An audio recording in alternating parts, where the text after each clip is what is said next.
Vamos a orar entonces. Señor y Padre que estás en los cielos, gracias te damos, Señor, por este momento que nos has regalado de poder buscar tu rostro a través de la oración. Te suplicamos que tú ahora, Señor, nos hables a través de tu palabra, nos enseñes y nos ministres, Señor, conforme a tu misericordia. Dios, en el nombre poderoso de Cristo Jesús, te damos a ti la gloria y la honra, Señor. Gracias, Jesús. Amén y amén. Muy bien, capítulo 3, verso número 15 del libro de Apocalipsis, dice de la manera siguiente: yo conozco tus obras, que ni eres frío ni caliente, ojalá fueses frío o caliente, pero por cuanto eres tibio y no frío ni caliente, te vomitaré de mi boca. Porque tú dices, yo soy rico y me he enriquecido, y de ninguna cosa tengo necesidad, y no sabes que tú eres un desventurado, miserable, pobre, ciego y desnudo. Amén. Dejamos hasta ahí la lectura. Estábamos viendo entonces, hermano, a la vez anterior sobre el problema que había en la iglesia de la Odisea relacionado con la tibieza espiritual, y que el Señor le menciona que es una iglesia desventurada. Vimos el significado de eso. Luego vimos el significado de, también mencionó que era una iglesia miserable. Vimos el significado. Luego vimos también el caso de la iglesia que estaba también pobre. Es lo que nos toca mencionar. Bueno, mencionamos acerca de eso. Luego también vimos sobre lo que era la felicidad. Esto de relacionado con la palabra miserable. Vimos que la felicidad bajo el concepto humano es un estado de ánimo que depende, ¿verdad? Si el hombre posee algo terrenal o no lo posee. Debido a eso está definido lo que es la felicidad, relacionado con la palabra miserable. Ahora nos habíamos quedado con la pobreza, cuando el Señor le menciona que eres pobre en el verso 17, después que le dice que eres un desventurado, miserable, y ahora le dice que eres pobre. Ahora, la pobreza la podemos definir como la escasez, o que es algo insuficiente.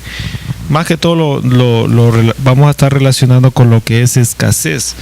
Ahora, ¿cuál era la escasez que podía haber? Esta sería la primera pregunta. ¿Cuál sería la escasez que habría en esta iglesia que estaba ubicada en la Odisea? ¿De qué escasez pudo el Señor mencionarle cuando la iglesia, ¿verdad?, se jactaba de que era una iglesia rica? Pero el Señor viene y le dice que es una iglesia pobre. Obviamente el Señor está enfatizando la parte espiritual, ¿verdad?, en todos estas palabras que estamos leyendo. Y ¿qué pobreza espiritual pudiéramos nosotros mencionar? Por ejemplo, es decir, ¿en qué cosas Dios desea ver a la iglesia rica, ¿verdad?, en un sentido espiritual? ¿En qué cosas el Señor está interesado en que la iglesia sea rica, hablando espiritualmente? Bueno, obviamente, ¿verdad?, el mismo problema de la iglesia, que era una iglesia tibia. Obviamente el Señor esperaba que fuera una iglesia estable, ¿verdad? Ese término tibio tiende a relacionarse con lo inconstante, lo que a veces sí es, a veces no es, y que cuando es, ¿verdad?, depende de algo material, o de que no es igual. Se necesita, el Señor espera que la iglesia sea estable, firme. ¿Qué otro aspecto también pudiéramos mencionar? Bueno, que la iglesia muestre fidelidad. ¿En qué momento? La fidelidad es una cualidad que se demuestra especialmente en un momento determinado. ¿En qué momento sería? ¿Se recuerdan la iglesia anterior que estuvimos, una de las iglesias anteriores que estuvimos viendo, que el Señor demandaba que la iglesia fuera fiel hasta la muerte? Pero ¿en qué momento les estaba el Señor pidiendo fidelidad a la iglesia? Era, ¿verdad?, en un momento de prueba. ¿Y la prueba en qué consistía?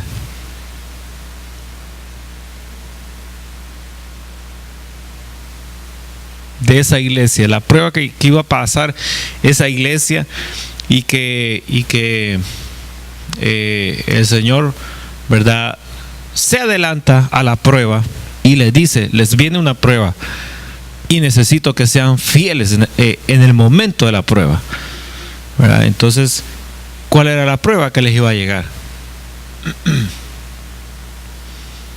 ¿Cuál era la prueba que le iba a llegar a esa iglesia?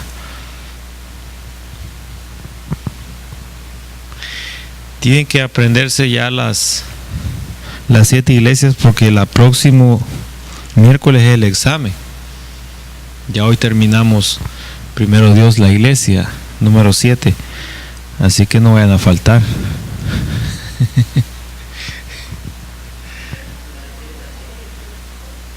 No.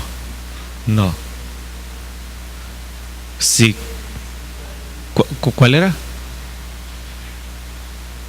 ¿Cuál era la prueba de esa iglesia?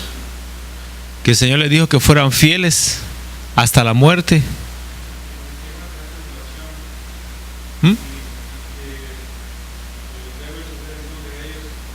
Sí, los iban a ir a sacar, ¿verdad? Iban a llegar ahí algunas personas, ¿verdad? Y eso estaba inquietado ahí por el enemigo, pero que Dios lo había permitido para que jalaran a unos 2, 3 hermanos de los que se sentaban en la última banca de la iglesia, que no se sentaban adelante, y que se los iban a llevar al calabozo. Y allá y el calabozo les iban a dar de comer bien, los iban a tratar como personas, ¿verdad?, de honor. No, ¿verdad? Los iban a azotar, los iban a torturar y iban a perder la vida, porque el Señor le está hablando de muerte no espiritual, muerte física. Entonces, hermano, la prueba, ¿verdad?, llegaba, y el Señor demandaba fidelidad hasta la muerte en ese momento. Ahora, la situación iba a provocar, ¿verdad?, que uno dijera: bueno, no, si a mí me invitaron, yo estaba ahí en el culto, pero en realidad yo no soy de esa iglesia, yo no voy a esas cosas, y no, yo fui porque me quedó tiempo, ¿verdad? Son excusas que uno puede mencionar en el momento de que uno siente que pierde la vida, ¿verdad?, que pierde la vida. Entonces, uno, ¿verdad?, en ese momento no mira a Dios, no mira a nadie, lo está escuchando, y el hombre es así, se las ingenia, ¿verdad?, con tal de salvar su pellejo, y si hay que arrepentirse, pues se arrepiente después y se resuelve el problema. Pero Dios, ¿verdad?, no está jugando con esa parte, ¿verdad? Él lo está tomando muy en serio, él se está dando cuenta y está demandando la fidelidad hasta el último momento de la vida de cada uno de ellos que iban a ser azotados de esa manera. ¿Qué otro aspecto podríamos mencionar donde, hermano, el Señor está esperando que la iglesia sea rica? Fidelidad, ya vimos; la constancia, ya vimos. Constancia, ¿en qué cosas pudiéramos dar como por ejemplo? Bueno, ¿cuántas personas, déjeme decir esto, cuántas personas de la iglesia, ¿verdad?, en el momento de la prueba? ¿Se recuerdan el domingo pasado que estuve hablando de las semillas, de la semilla que cae en cuatro tierras? ¿Se recuerda? La semilla que representa la prueba, ¿cuál es? ¿Se recuerdan la semilla que cae, la que cae en el camino? ¿Es esa? La que cae en el camino y que representa la prueba. Entonces, al venir la prueba, ¿verdad?, la persona se va.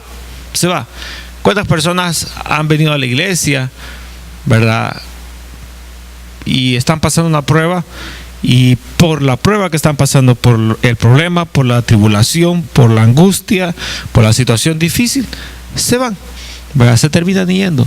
Entonces, se requiere que la iglesia sea estable para poder alcanzar las promesas de Dios.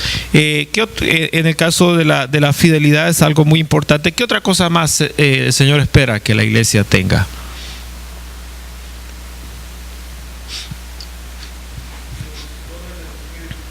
Bueno, podemos mencionar también, ¿verdad?, la llenura, que la iglesia sea una iglesia que disfrute la presencia sobrenatural del Espíritu Santo. Una cosa es hablar del Espíritu Santo y contar experiencias de otros, narrar unas cuantas cosas que dice la Biblia, y otra cosa diferente es vivirlo y saber cómo se mueve el Espíritu Santo. Entonces, el Espíritu Santo es la persona que suplanta a Jesús, porque fue a quien Él dejó cuando Él se fue. Entonces, la guianza de la iglesia está estrictamente ligada a la dirección del Espíritu Santo. Donde no hay dirección del Espíritu Santo, la ruta que la iglesia tomará será una ruta muy desenfocada del propósito que el Señor tiene para cada uno de ellos. Entonces, la presencia del Espíritu Santo es muy importante. ¿Qué otro aspecto podríamos mencionar también acerca de eso? Que el Señor espera que la iglesia sea muy rica, muy abundante. Bueno, obviamente en lo relacionado con el Espíritu Santo, eso es algo muy bonito. Viene también la parte de la oración, la parte de del disfrute, ¿verdad?, que el cristiano tiene en ese momento ante la presencia de Dios. Quien está disfrutando la presencia de Dios, ¿cuáles son sus reacciones? Bueno, llora, se quebranta, tiende a levantar sus manos, a ponerse de rodillas, a empezar a adorar a Dios con sus labios, con el canto. Son movimientos y expresiones naturales cuando la presencia de Dios está sobre esa persona. Ahora, de lo contrario, ¿verdad?, ¿qué vamos a ver en esa persona? Un poste, un árbol, una piedra, no se mueve, no tiene vida, ¿verdad? Y si la persona está viva, estará lo más seguro bostezando, durmiéndose, cansado, no entiende, ¿verdad? Totalmente ajeno a lo que está pasando, ¿verdad? Como por ejemplo aquí, ¿verdad? A veces hemos estado orando y las personas están de rodillas, otros están llorando, están concentrados en la oración. Hay reacciones diversas, pero hay otros que están durmiéndose, platicando de lo que van a cocinar más tarde en las bancas. Entonces debe ser, cierre los ojos, un llamado de atención, ¿verdad? Es un momento de que la presencia de Dios desciende. Y usted no puede estar con una taza de café o masticando chicle, ¿verdad? O leyendo el periódico en ese momento. Es una falta gravísima.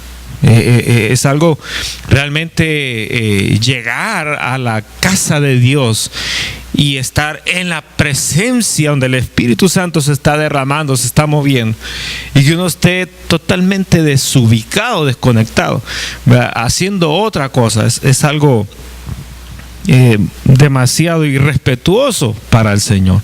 Entonces es muy importante que la iglesia sienta, al sentir la presencia de Dios, la iglesia reacciona. La iglesia reacciona. Usted ve a una persona que no le agrada, ¿cuál es su reacción? ¿Irle a dar un beso? ¿Querrá tirarle una pedrada? Si usted ama a una persona y la mira, ¿cuál es su reacción? ¿Darle la espalda? No, ¿verdad? Salir al encuentro y tener una acción muy natural, ¿verdad? Una sonrisa, una expresión, ¡hola! O levantar las manos, ¿verdad? O saltar, o abrazarse fuertemente. Son cosas muy naturales. Entonces, ante la presencia de Dios, ¿verdad? El hombre tiene que adorarlo a Él, ¿verdad? Pero lo va a adorar si lo siente. Si no lo siente, no lo va a adorar, pues, porque no va a hallar qué hacer. No va a hallar si sentarse, pararse, cerrar los ojos, abrirlos, ¿verdad? No va, o sea, necesita sentirlo para que entonces se sienta motivado a tener una reacción. Entonces la adoración es muy importante en una iglesia. Una iglesia que siente la presencia de Dios tiene la tendencia a adorar, pero si las personas están, como se dice, ¿verdad? Comúnmente son bloques de hielo que vienen caminando solos, ¿verdad? Que el hielo es frío, no es ni tibio ni caliente, es frío. No se mueve, aquello no, como que no entra en el calor que Dios espera. Entonces no hay ninguna reacción, ¿verdad? No hay ninguna aleluya. Digan aleluya, se quedan mudos. Les estoy diciendo aleluya. Levante la mano. Les estoy diciendo que levante la mano. Pareciera que como que el predicador, hermano, está con un látigo y ¡fla! Salten, ¡fla! Como que fuera, hermano, como que la iglesia pareciera como que se convirtiera en un circo, que está el domador de leones y los leones están ¡fla! ¡fla! ¡fla! Abra la boca, ¡fla! Y pega, cierra, ¡fla! Y le está pegando al león. No debería de ser así. El cristiano que está motivado por Dios, ¿verdad? Y que está lleno de la presencia de Dios, al oír a otro creyente que ama al Señor, se goza, ¿verdad? Pero no de aquellos que miran a otro creyente, otro hipócrita aquí también. No, se goza, ¿verdad? Se deleita. Hay expresiones de gloria a Dios, aleluya, bendito el Señor, ¿verdad? Yo estaba estaba escribiendo unos textos con un pastor de México y empezó a usar expresiones, ¿verdad? Expresiones, bendito Dios, gloria a Dios, santo es el Señor, la misericordia de Él es grande. O sea, son las palabras comunes que brotan, ¿verdad? Cuando uno conoce a otro creyente, a otro cristiano. Pero, hermanos, la vida, ¿verdad? La vida del hombre reaccionará ante la presencia de Dios, ante la ausencia, ¿verdad? El hombre no. no es nada, no puede ser nada. Y obviamente uno no puede decirle, ¿verdad? Hágalo, no lo haga, quítese, no se quite, porque entonces se tiende a mecanizarlo todo. Y no es ese es el propósito. El propósito es que la persona busque, ¿verdad? Y pueda alcanzar, hermano, la presencia de Dios de esa manera. La presencia de Dios no se alcanza por dinero, y ya lo hemos visto muchas veces en la Biblia, ¿verdad? No se compra por dinero, ¿verdad? No es un paquete que el pastor trae, que los paquetes de 25, de 50, 75 de la presencia de Dios, no se vende. Tampoco, ¿verdad? Es que usted va a traer un papelito y el pastor la iglesia lo va a firmar, va, ya está, y ahí le va a caer la presencia de Dios. Tampoco, ¿verdad? La presencia de Dios cae como buscándolo. No se busca, no hay. No se busca, no hay. No se busca, no hay presencia de Dios. Si se busca, ahí está. No se busca, ni crea que lo va a encontrar. La presencia de Dios, hermano, aparece tras la búsqueda, ¿verdad? Hasta que uno lo encuentra. De lo contrario, la presencia de Dios no aparece. Aunque sea pastor, aunque sea ministro, aunque sea el que cuida la iglesia o que barre la iglesia, aunque sea, hermano, quien sea y no sea, ¿verdad? La presencia de Dios estará presente por la búsqueda que la persona tiene. No lo busca, no hay. No hay. Si lo busca en el día, lo va a tener en el día. No lo buscó, ¿verdad? Andará con una mente, Dios mío, que ni queremos saber de eso. Bien perdido, desubicado completamente. La presencia de Dios trabaja de esa manera. ¿Qué otro aspecto podríamos mencionar, hermano? Que Dios desea ver a la iglesia rica. Podemos agarrar ideas, por ejemplo, ¿verdad?, de las iglesias anteriores, de las seis iglesias anteriores, donde el Señor, hermano, les mencionó, bueno, vimos un montón de aspectos y no se olvide de estudiarlos, ¿verdad? Un montón de aspectos que el Señor les señaló, ¿verdad?, que estaban caminando mal en la iglesia, y que el Señor les dijo, ¿verdad?, arrégleme esto, pero primero arrepiéntanse, ¿verdad?, y me lo arreglan, para que entonces yo pueda, ¿verdad?, borrar esa falta y ustedes puedan seguir creciendo espiritualmente. No se arrepienten, van a seguir en el mismo pecado todo este tiempo, y les va a servir de estorbo en la congregación. ¿Qué otro aspecto podríamos mencionar, hermanos, que el Señor desea ver en la iglesia muy ricamente, en abundancia?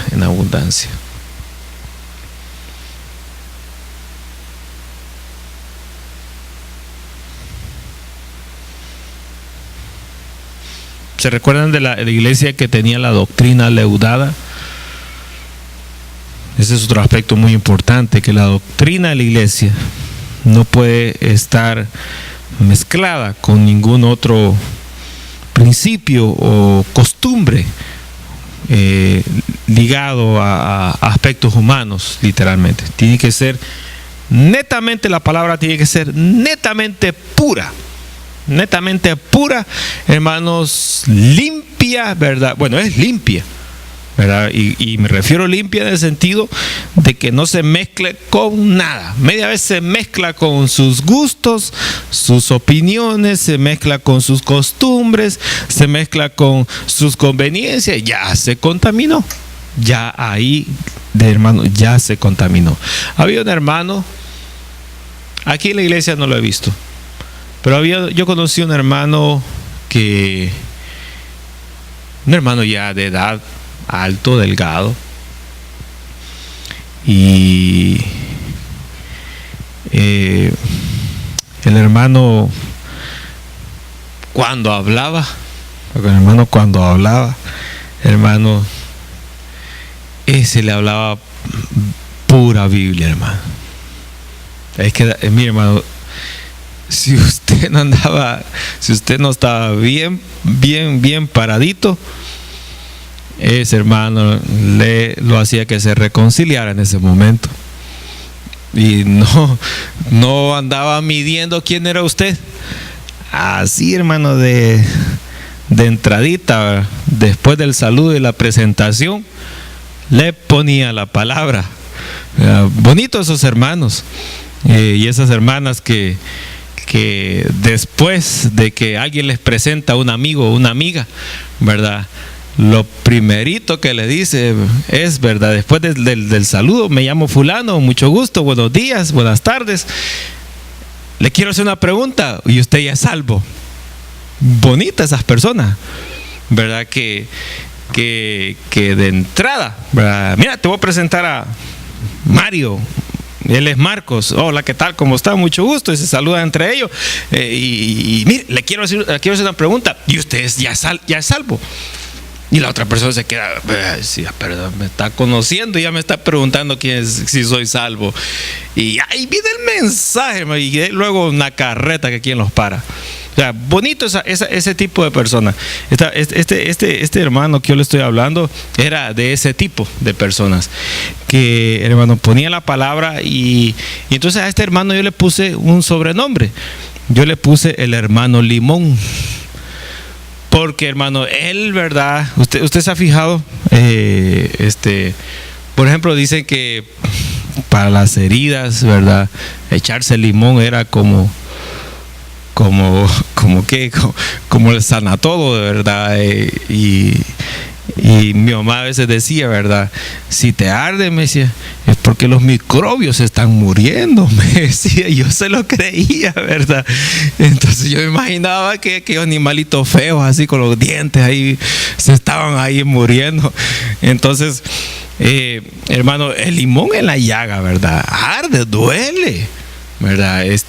Y a este hermano yo le puse el hermano Limón, porque él siempre, hermano, venía con la palabra. Pero hay otros que son, hermanos, jactanciosos y ofensivos, ¿verdad?, que se la quieren llevar así, pero en realidad termina uno peleándose con ellos, ¿verdad? No estoy hablando de ese tipo de gente, estoy hablando de personas que, hermano, ponen, ¿verdad?, la palabra sin ofender, pero es que se siente que viene de Dios. Una palabra, hermano, muy bonita, que viene precisamente y se la dan de memoria, hermano. En el libro tal, dice en el capítulo tal, por el versículo tal, el Señor dice en su palabra, y ahí viene el texto completo, hermano, bien bonito, ¿verdad?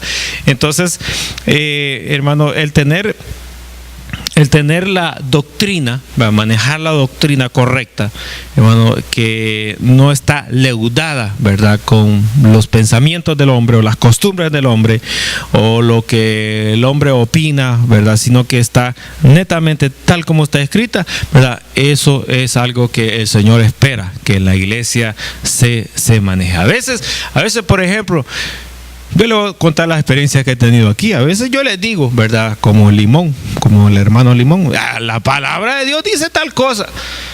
Ya después dicen las personas, pero yo digo, ¿verdad? Ya me está leudando la doctrina. Me la está leudando, y así, ¿verdad?, ni yo puedo seguir avanzando, mucho menos el Señor.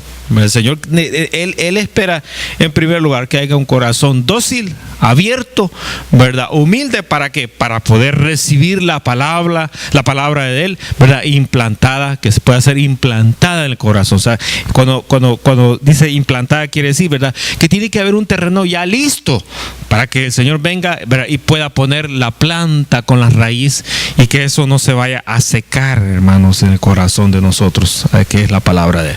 ¿Qué otro aspecto podríamos mencionar? ¿Alguien tiene uno más?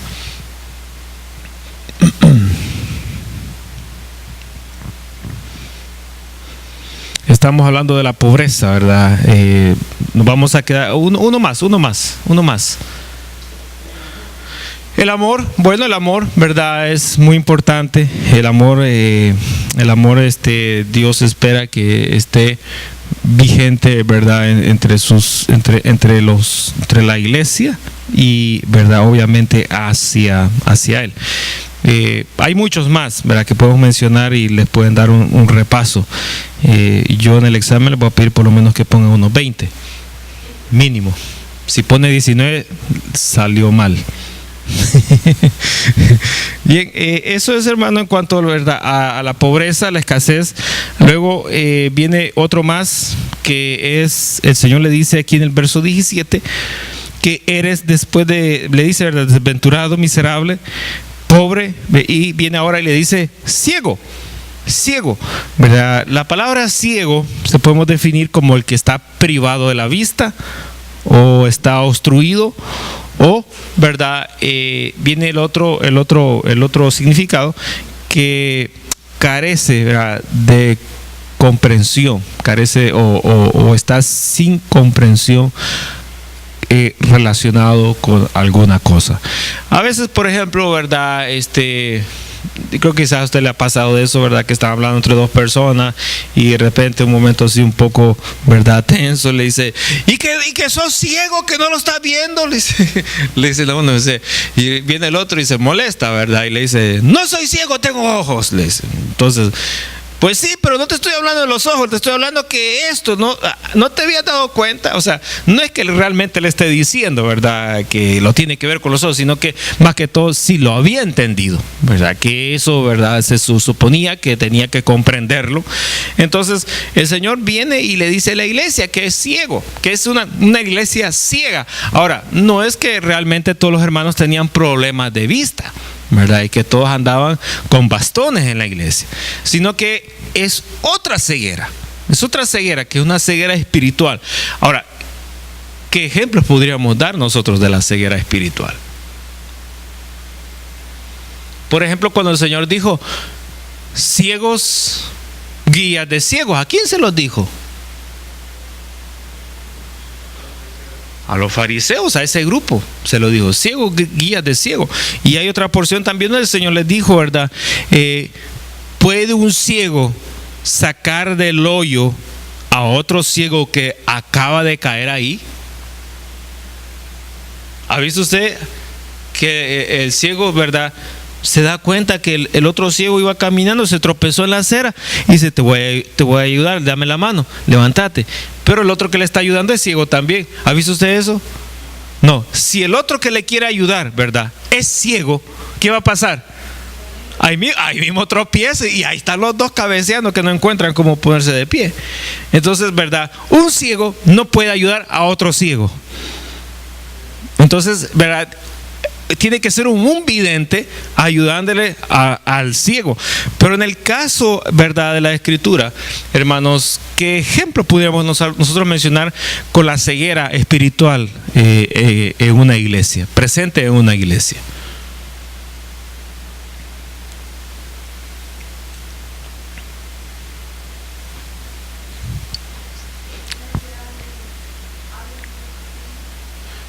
¿Cómo?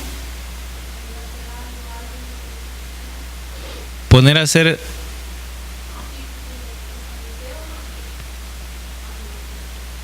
Sí, parece que no. Ahora, ¿cuáles eran los errores de los fariseos?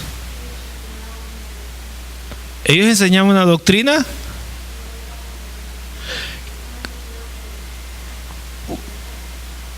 ¿cómo? Una doctrina leudada, ¿verdad? Vamos a decir, doctrina falsa que realmente es opuesta quizás 100%.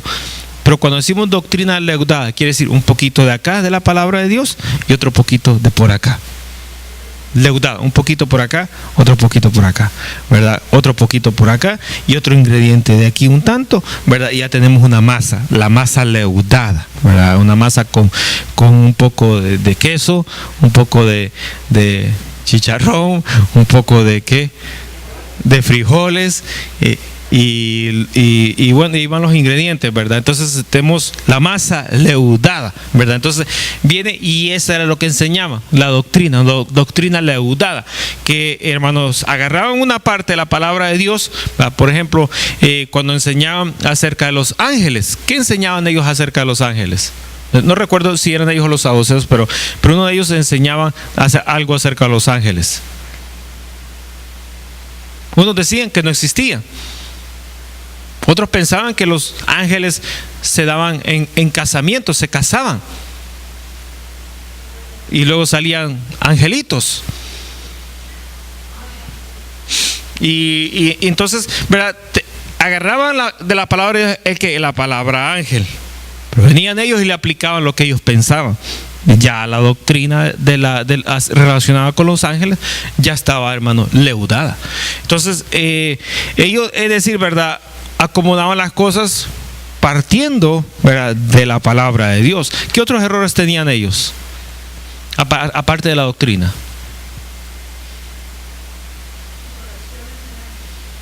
Bueno, en las prácticas, ¿verdad, hermano? Ellos eran buenos a personas que ayunaban.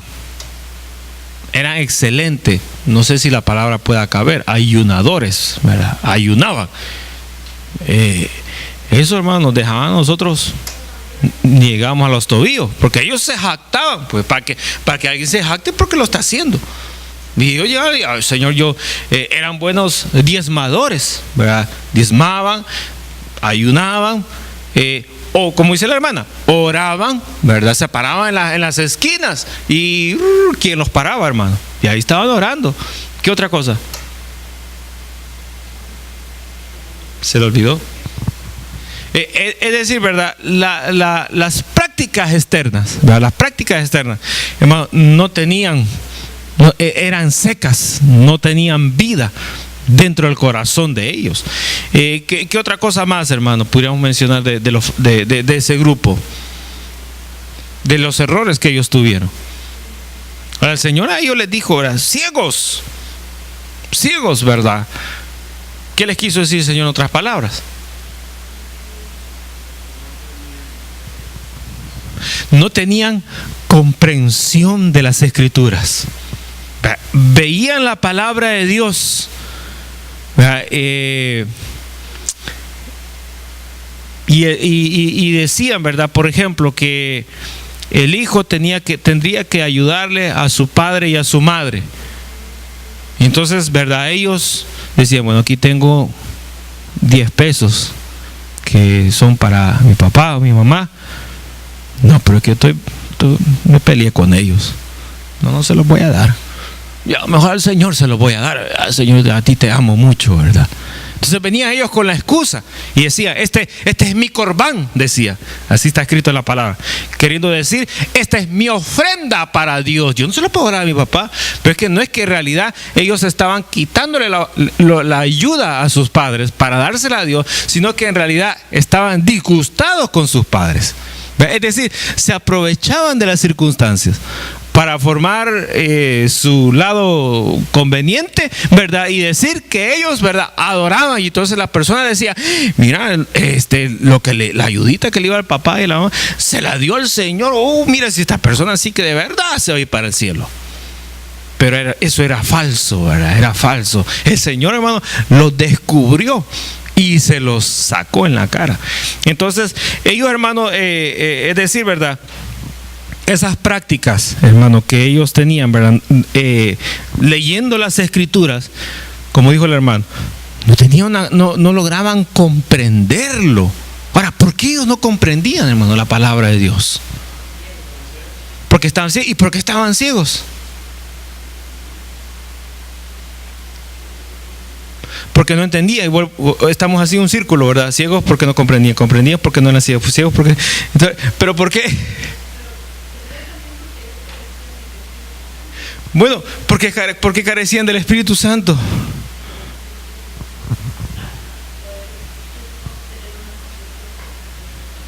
¿Pero por qué no lo tenían ni al Espíritu? Porque no tenían comprensión.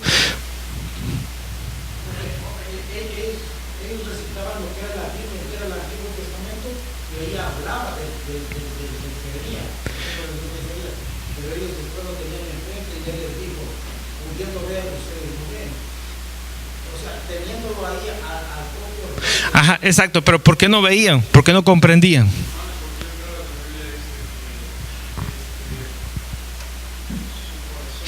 Ahí está, sí, me lo jaló de la mente. Es que era, hermano, el corazón de ellos. El problema estaba en el corazón de ellos, hermano. Estaba, ¿verdad?, lejísimo realmente los propósitos de Dios. Entonces, con un corazón así, hermano, usted le puede dar Biblias de estudio, le puede poner lo que quiera, hermano. Va a ser inútil todo. Va a ser completamente inútil. Hay una porción de la palabra donde dice que en los últimos tiempos tendrán comezón de oír. ¿Alguno de ustedes le ha dado comezón en el oído? Adentro no, afuera. Una picazón, ¿verdad? ¿Qué quiere decir eso?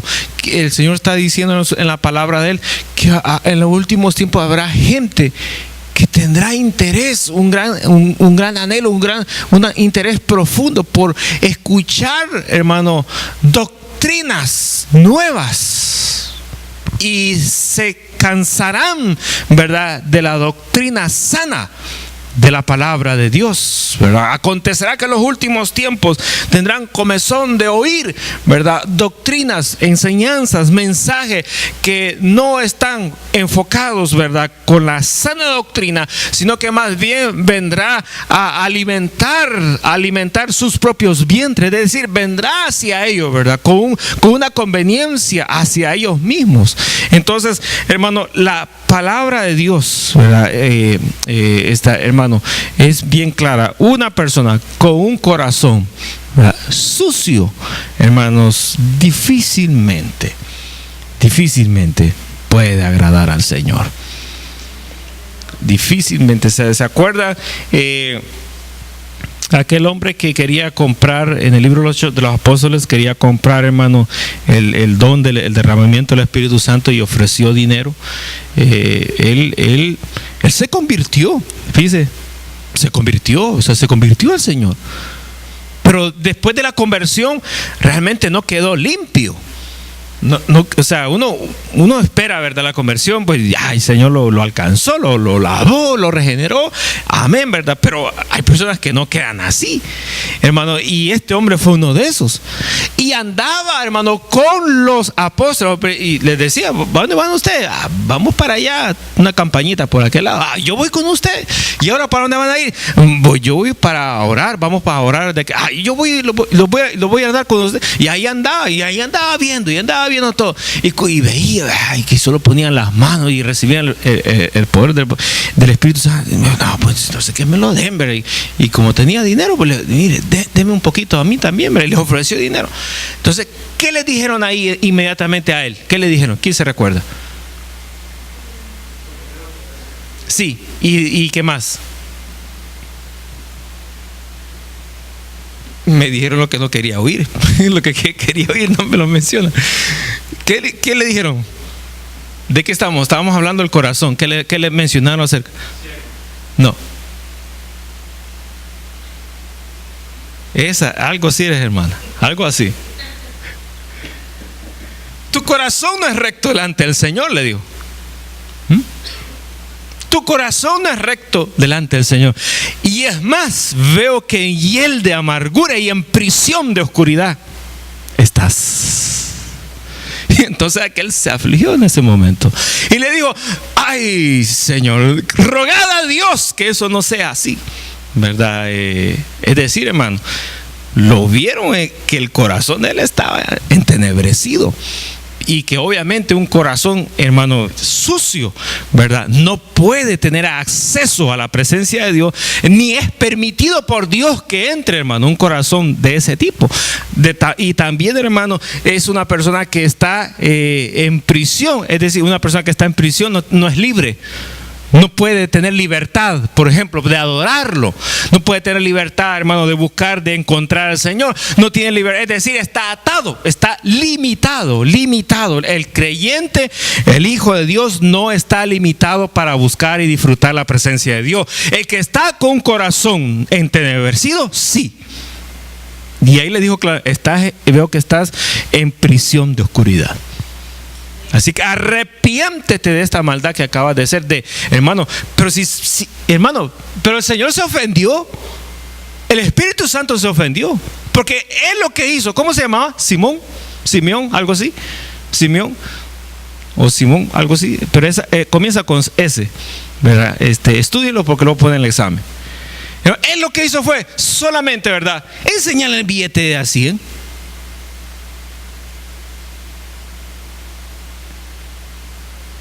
Por aquí dijeron, ¿verdad? No, hermano, si le enseña el de 100, agárrelo. ¿Se recuerda? Ofrenda es ofrenda, hermano. Y va a servir para algo. Usted agárrelo. Y mire, el Espíritu Santo se ofendió. Y le dio su mensajito. Y le dijo, te arrepentí. Ya no es arrepentido. Pones el billete en la ofrenda. Pero ¿crees que con esto se va a comprar el don del Espíritu Santo? Hermano, es una ofensa grave para el Señor. De que uno quiera, hermano, imitar. Hay unos que imitan. Hermano, que uno quiera provocar. Hay unos que intentan como que si lo estuvieran recibiendo. Y hay otros, hermano, que se lo quieren ganar con algún favor material. Es algo, hermano, terrible. Aquí en la tierra no, ¿verdad? Aquí eso forma parte de la cultura, hermano, humana, de torcer las cosas delante de Dios. Pero del lado de la divinidad, hermano, es una ofensa gravísima que uno quiera tener acceso, ¿verdad?, a lo más privado y delicado de Dios, que es, hermano, el Espíritu Santo. Entonces, hermano, ahí mismo, ¿verdad?, le dieron la receta a este hombre de esa manera. Tu corazón no es recto delante del Señor. Esa es una palabra. Así que, hermano, prácticamente la iglesia estaba entonces ciega. Es decir, ¿cómo estaba la iglesia? No, pero eso yo lo dije. ¿Cómo estaba la iglesia? Bueno, podemos decir estaba con corazones, ¿verdad? Podemos decir que estaban contaminados por el pecado. ¿Qué otra cosa podemos decir? Perdón. Bueno, que está supuesto que la iglesia es luz, no tinieblas. Y si la iglesia está, ¿verdad?, no en ella, sino está en un lugar de tinieblas, ¿qué hace la iglesia? Se le van las luces también. No, la iglesia alumbra, ¿sí? Alumbra. La iglesia es luz en las tinieblas. La iglesia no es oscuridad en la oscuridad. No es una oscuridad más en la otra oscuridad. La iglesia siempre, el creyente, el Hijo de Dios, ¿verdad? El Hijo de Dios siempre tiene que demostrar que es cristiano. Siempre. Está con los mejores amigotes, tiene que demostrar en su lenguaje que es cristiano. Está con las amigas, tiene que demostrar que es cristiano. No dijeron amén las hermanas. No las escuché. Hoy sí. Está en las redes sociales, tiene que demostrar que es cristiano. Vamos bien. Estamos bien. Vamos, bueno. Está bueno. Muy bien. Terminamos entonces lo relacionado con los ciegos y nos vamos con lo último. Y hoy termino con la palabra que el Señor menciona: desnudo. Desnudo. Desnudo, la definición es que está sin vestido, ¿verdad? Y que está descubierto a la vista de todos. Desnudo, desnudo. Ahora, ¿por qué el Señor le dice a la iglesia que está desnuda? Bueno, no son de esos locos que se quitan la ropa y se van caminando, ¿verdad?, por las ciudades y que llaman la publicidad. Le está diciendo a la iglesia que está desnuda. ¿Qué le está diciendo el Señor?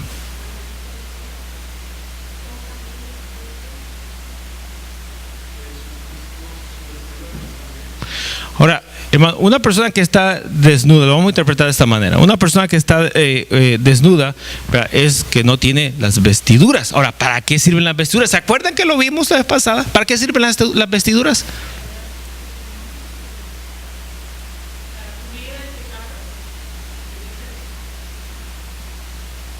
A ver, démele un ajuste ahí. Así.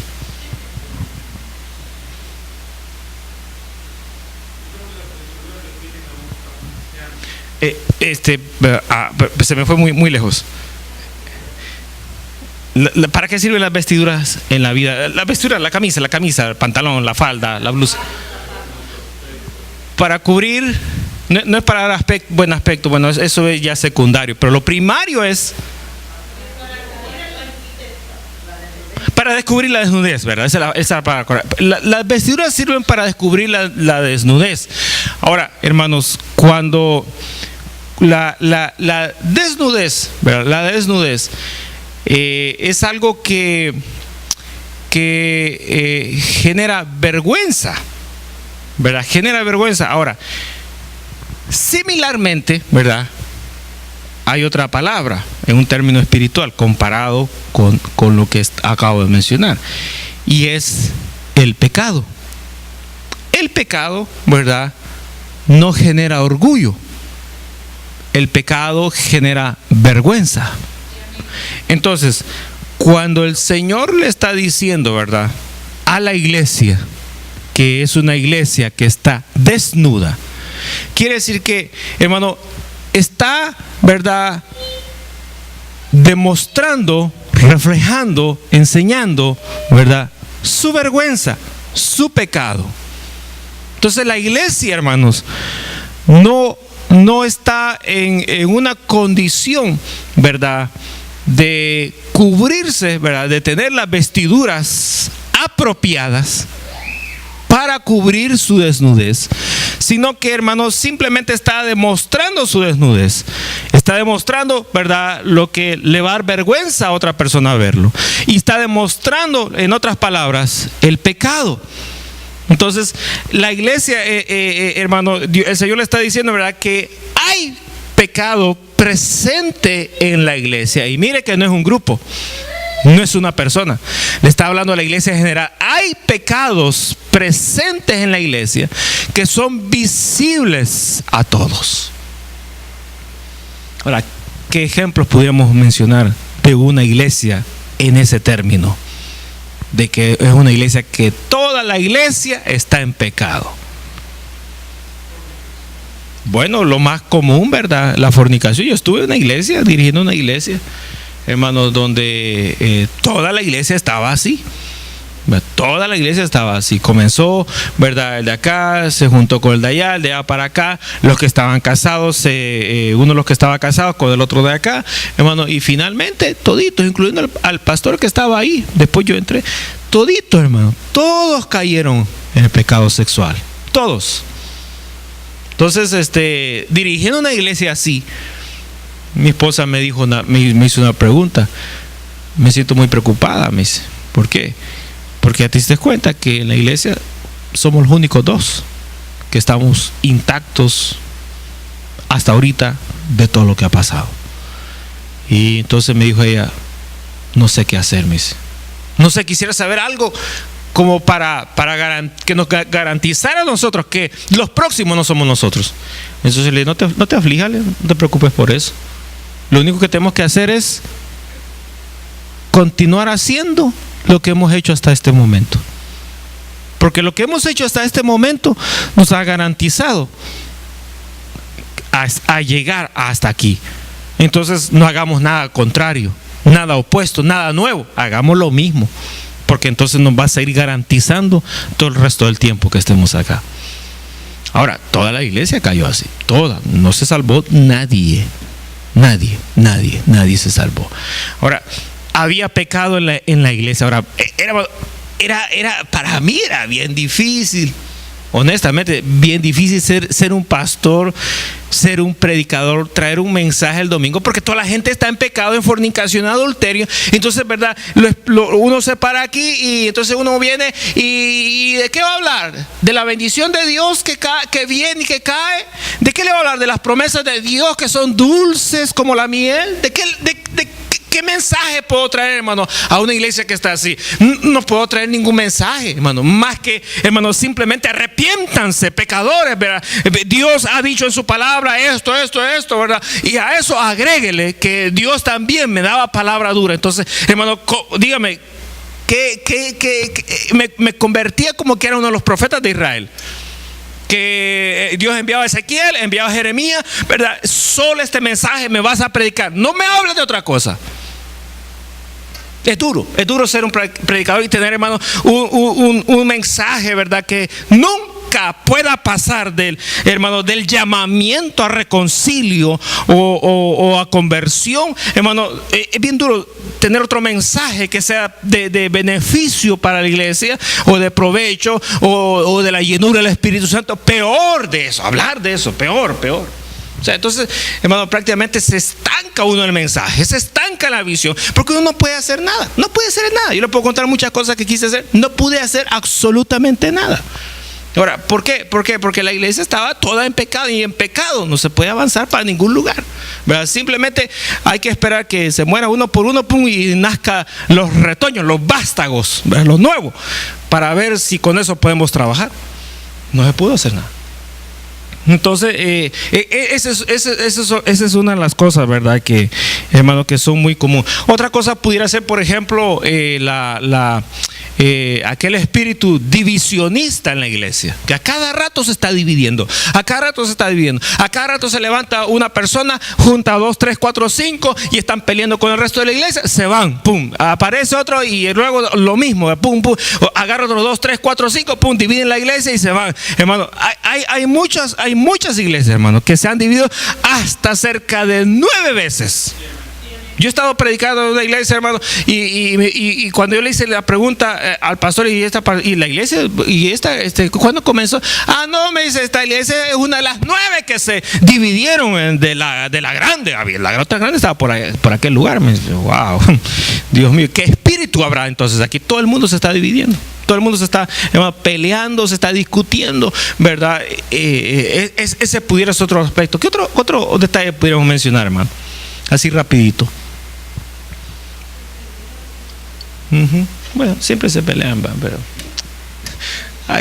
los chismes van, vienen y los toleramos, los aguantamos, otros no. Y ¿qué otro aspecto, hermano, que realmente golpea a la iglesia fuertemente?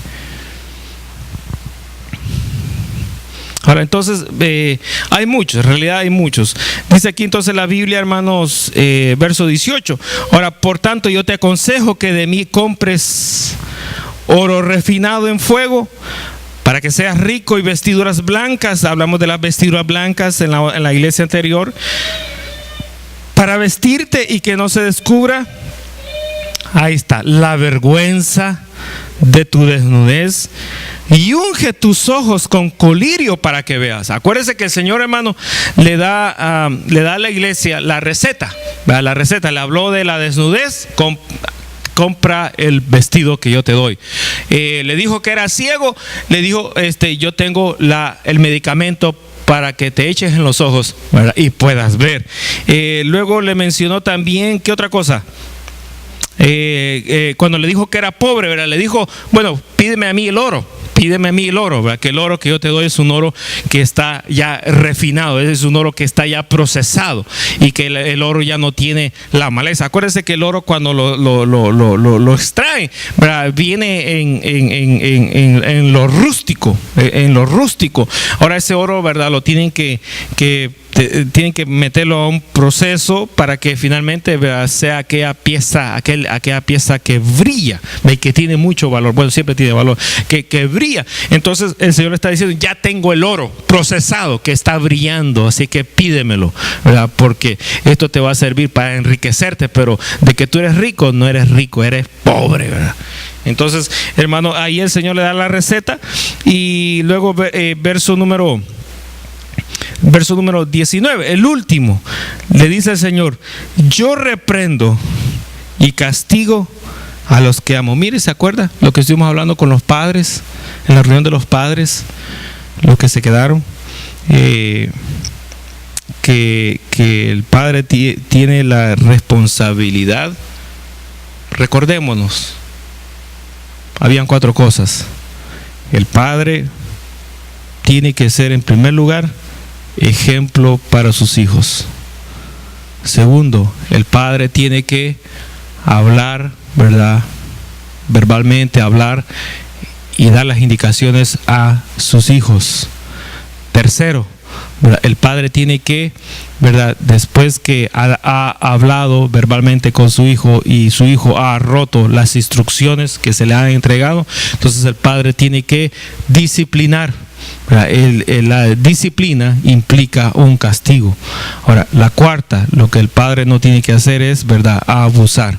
Cuando se excede el castigo, entonces se entra en la etapa de abuso. Y aún hay una quinta más, ¿verdad? Si el padre no hace ninguna de esas tres cosas, ¿verdad?, es decir, que no es ejemplo con sus acciones, no es ejemplo con lo que dice, ¿verdad?, y no aplica la disciplina, entonces, ¿verdad?, no hace ninguna de esas tres cosas, entonces el padre está engendrando prácticamente bastardos, es decir, hermano, hijos, ¿verdad?, indisciplinados, hermano, que en el futuro, más adelante, hermano, va a ser un conflicto donde quiera que esté ese muchacho, esa niña, ¿verdad? Si está en la escuela, va a dar guerra. Si está, hermano, en un lugar de deportes, va a dar problemas. Si está donde quiera, en una iglesia, donde quiera, va a ser, hermano, problemas. ¿Por qué? Porque desde pequeño, ¿verdad?, no se le dio el ejemplo, no se le enseñó verbalmente y tampoco se le disciplinó. Entonces, aquí el Señor está diciendo, verso número 19, yo, dice el Señor, yo reprendo y castigo. ¿A quiénes? A los que amo. A los que amo. ¿Y a quiénes amó Él? A los que, ¿verdad?, fue la razón, el motivo por el cual Él murió en la cruz del Calvario para salvarlo. A los que salvó, a los que redimió, a esos escogió, a esos los hizo hijos de Él. Entonces, a los hijos, ¿verdad?, a los hijos, nosotros que somos sus hijos, ¿verdad?, el Señor nos da las instrucciones, nos habla, ¿verdad?, ya sea literalmente al oído o ya sea un mensaje. El Señor nos da a través de la creación de muchas maneras. Dios nos habla, pero también Dios, hermano, nos da las instrucciones. Y si nosotros rompemos las instrucciones, hermano, que Él nos da, entonces viene Dios y ¿qué hace? Nos da el castigo, nos da la disciplina. ¿Por qué? Porque Él nos ama. ¿Y en qué consiste ese amor?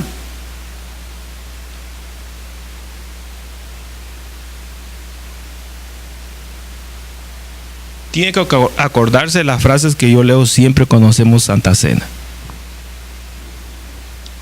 ¿En qué consiste ese amor? Porque Él nos disciplina. O sea, Él nos disciplina porque nos ama. ¿Por qué? Si usted me lo dice, nos vamos. Y cierro la Biblia. Pero no me lo ha dicho, no la cierro. Sigo predicando. ¿Por qué, hermano, si Él nos ama, nos corrige, nos disciplina? ¿Por qué? Nos castiga. Nos castiga. Sí. ¿Pero por qué? No. Acuérdense las palabras que yo digo siempre cuando celebro la Santa Cena.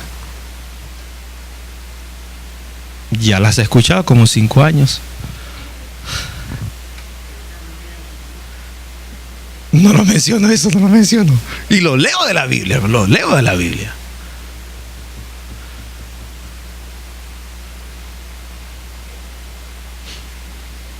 Dios nos corrige, hermanos, porque nos ama, ¿verdad?, porque somos sus hijos. ¿Pero por qué? Porque Él no quiere, le estoy dando una pista, porque Él no quiere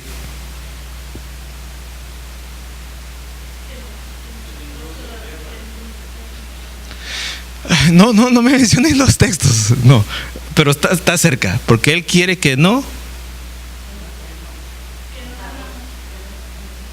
nos condenemos. ¿Con quién? Con el mundo. Con el mundo. Eso es lo que menciono. Es lo que menciono siempre en la Santa Cena. El Señor nos disciplina y nos corrige. Nos da, hermano, si le va a quitar el trabajo, se lo quita para que aprenda. Le va a quitar el carro, se lo quita para que aprenda. Le va a caer una enfermedad, se la pone para que aprenda. ¿Qué más digo? Muchas cosas. ¿Para qué? Para que aprenda. Lo está disciplinando, lo está azotando y y llora porque le duele. Cuando Dios, hermano, cuando Dios castiga, hermanos, y da con la vara de Él, no crea que es como aquel padre que le pega al niño así y medio lo toca y él, y después, no me dolió. No, cuando Dios castiga, a veces le deja la marca a uno de por vida. Y que tenéis este rayo, si te contara el testimonio de este rayón, que si supieras que el Señor por su misericordia me salvó y me dejó una marca para que no me acuerde.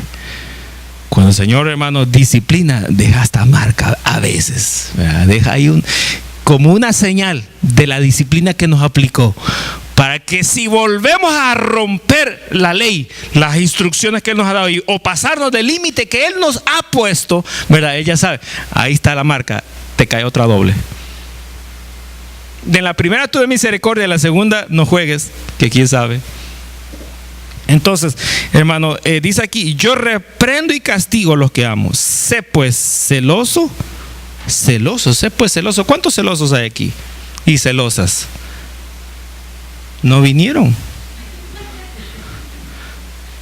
Y yo no estoy hablando de los celos de ustedes, estoy hablando de los celos de la palabra. Ustedes se confundieron. Dice: sé pues celoso. Ajá. Sí.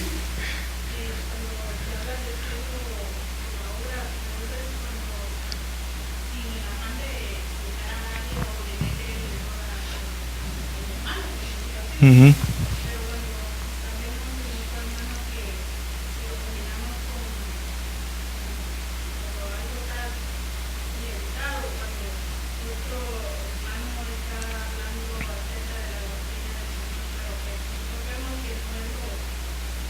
Sí.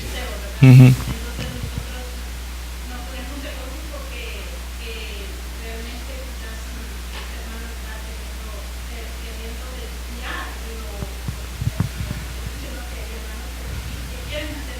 Sí. Ahora, mire, la hermana está diciendo el ejemplo, cuando alguien viene con una doctrina extraña y entonces uno lo escucha y dice: no, este está enseñando algo que no es correcto conforme a la palabra de Dios. Entonces uno se siente celoso. Ahora, pero el celoso, ¿verdad?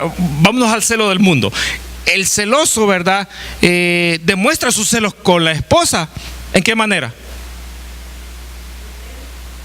Le pega.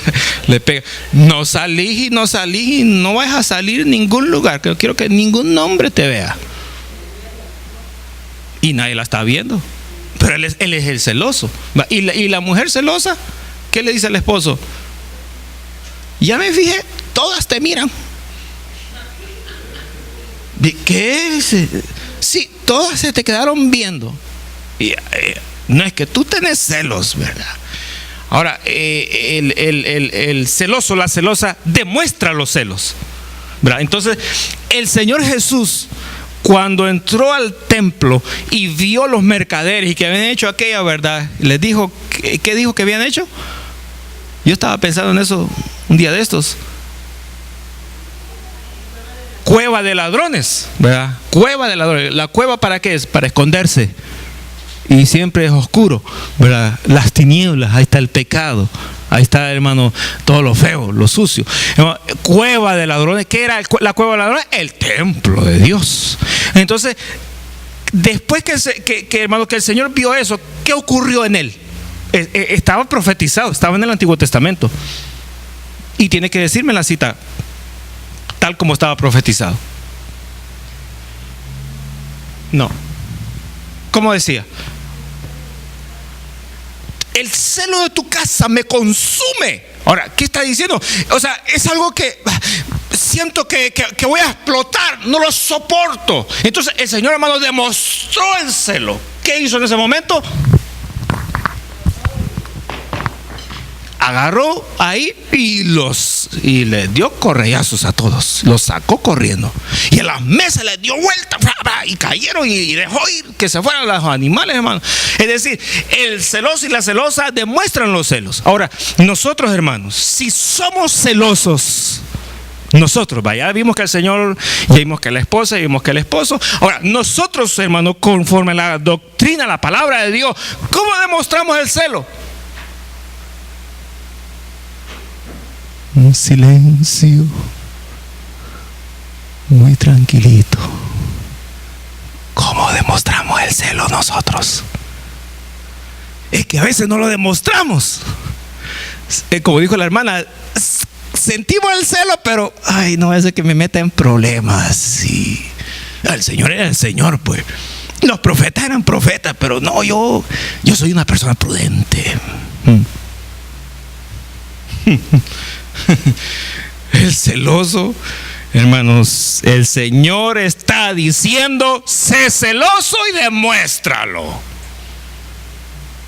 Así que cuando usted esté oyendo a una persona que está con una doctrina, ¿qué le va a decir? Dios le bendiga, siga pensando y Dios lo va a bendecir mucho. Dios, va.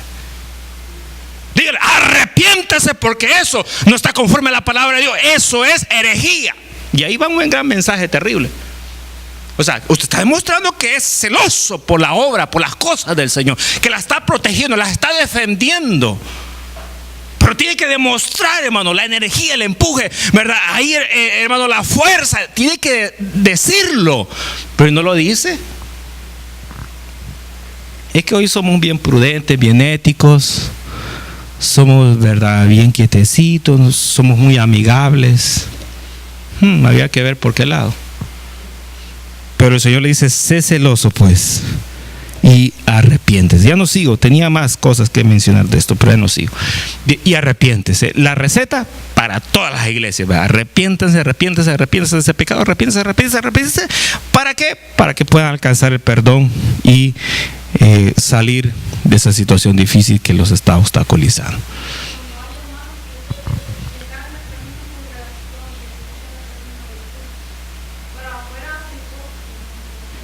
Sí, entonces usted tiene que reprenderlos, porque Pablo le dice, por ejemplo, a Timoteo: exhorta, reprende a tiempo y fuera de tiempo. Bueno, yo le diría, en la iglesia y afuera de la iglesia. Vaya usted, le dice: hermanito, o sea, sin vergüenza, usted es, ¿verdad?, servidor de la iglesia. ¿Cómo es que usted está haciendo esto aquí? Ya le voy a decir al pastor. Y me doy cuenta, para ponerlo en jaque mate ahí, y llamarle la atención. O sea, hermano, Pablo mandó a Timoteo: ve, y que ninguno, y Timoteo era un joven, y le dijo: que ninguno tenga en poco tu juventud, ¿verdad? Sé ejemplo en conducta, en hechos, en lo que dices, ¿verdad? Y entonces, siendo ejemplo y estando tú, ¿verdad?, siendo testimonio, dando testimonio a otros de que eres luz, entonces corrige las tinieblas que veas en la iglesia. Ahora, si no eres testimonio y no eres ejemplo, entonces, ¿verdad?, mejor meta su machete en su vaina y quédese callado, no se quede quieto del todo, arrepiéntase. Amén. Amén. Gracias, hermano. Vamos a orar. Señor y Padre que estás en los cielos, gracias te damos por tu misericordia, por tu fidelidad.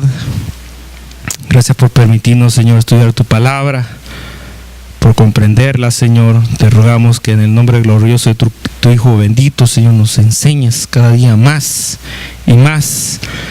Y cada una, Señor amado, de estas etapas, en la cual cada iglesia, Señor, del libro Apocalipsis, las 7 iglesias pasaron tremendas luchas, Señor.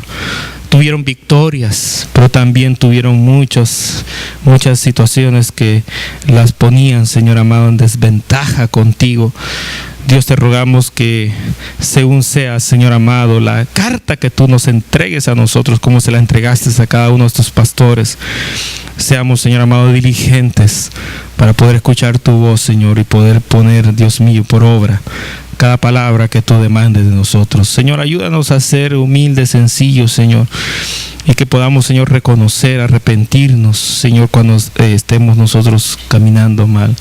Ayúdanos, Señor amado, a todos como pueblo tuyo que somos, para estar preparados, para que cuando tú vengas, Señor, seamos candidatos para poder morar en las mansiones celestes. Dios, en el nombre glorioso de Cristo Jesús, te damos a ti la gloria y la honra por siempre. Amén, Señor, y amén. Aleluya, gloria a Dios. Muy bien, hermanos, hemos concluido las 7 iglesias. Estudie para el próximo miércoles. Vamos a hacer el examen. Después del examen seguimos nuestro recorrido con el libro de Apocalipsis. Entonces dejamos las 7 iglesias y comenzamos, hermano, a vislumbrar los juicios de Dios. los fenómenos que van a pasar en el cielo, en la tierra, ya vamos en esa dirección, hermano, a partir de, no el miércoles que viene porque hay examen, sino el siguiente. Así que solamente estudie las 7 iglesias, hermano, un examen para reforzar, ¿verdad? Reforzar y poder, hermano, asimilar más, ¿verdad?, lo que el Señor nos ha enseñado.